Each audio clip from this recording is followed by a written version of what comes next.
So thank you so much for your time. I'm very excited to talk about this movie. I really loved it.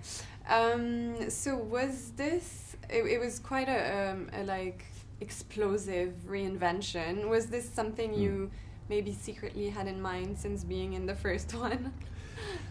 I don't think I could have possibly known from the first one how enduring it would be, and how 30-something years later people would be returning to see the Predator, that character again.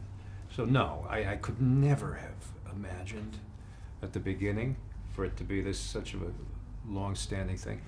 And I don't even know why. I think part of it is the character and the makeup and all the fun things, but I think maybe too the concept of keep coming back to the nature of the hunt. That every time you bring him back, there's that concept, that very easy to digest concept of he's back and he's going to hunt again.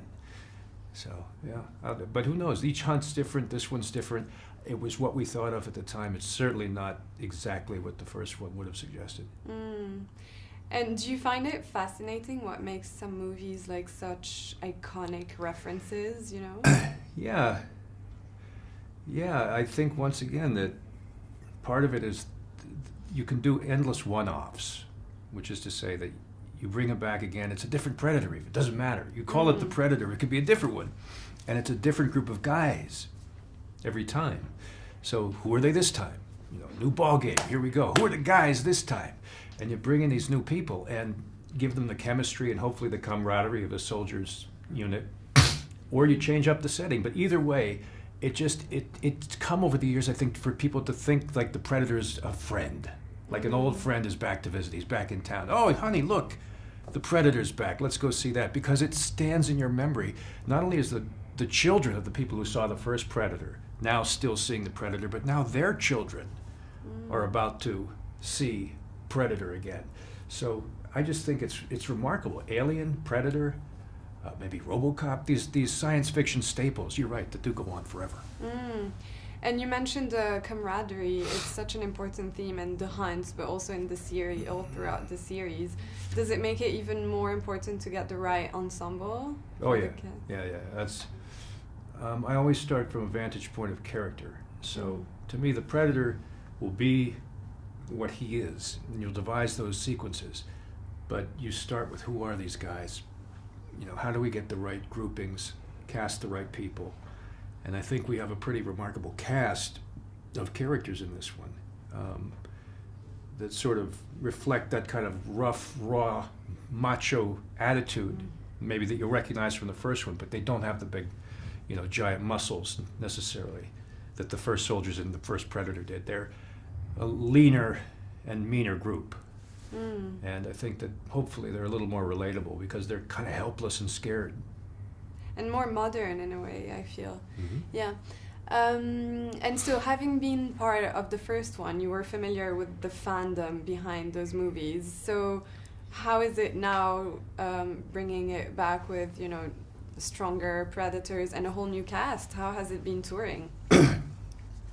A fan base is a blessing and a curse because you're always going to have fans willing to support the process, but you're never going to be able to make it good enough for them either, because they're always going to,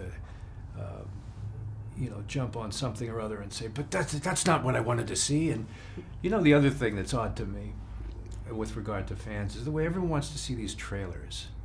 When I was a kid and there was a movie coming out and I really wanted to see that movie, when the trailer was in the movie theater, I would hide so I wouldn't spoil anything. But now it's like the fans want to see every frame of the film and they go, I know exactly what it is. Now let's go see it. It's like, no, you just saw it. So anyway, I hope that there's still some surprises left because I really love that the fans have stayed with this. They're very important to me, that we deliver to them something that's as fun and juicy, that confirms that we're all in the same loving fan community together. Because I'm every bit as much an audience member when it comes to the Predator as those fans are. I'm just watching with wide eyes, trying to have the same fun that they're having. Yeah, no, I agree with for the trailers as well. But I've talked to a few geeks and they said they loved it, so I think it's okay. But Yeah, sure, thank you. So just about the predators themselves, I found them so impressive on screen. Can you tell us a bit about working on them and how did you make them come to life? The idea for working with the predators in this movie was, we have this wonderful suit that's become very established and iconic, and it's beautiful. We didn't want to compromise that or the makeup too much because it's so classic. But we did want to combine the classic with some CG in a good way. For instance, the best use I ever saw was in Jurassic Park, where the dinosaur head that's sort of prosthetic comes through the window. It's real. Then when it goes away, through the windshield, you see the CGI dinosaur walk away. So they use it seamlessly so that both are employed in the same shot. That's what we tried to do here, because I like the live action stuff. Sometimes it can look a little clunky. I think some of the Predator movies, they filmed them fast, or they maybe didn't light them perfectly, so the Predator looks like he's just thumping around.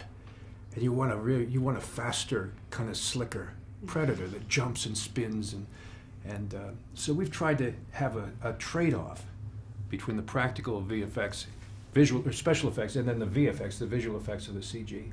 I hope it works. I think it works.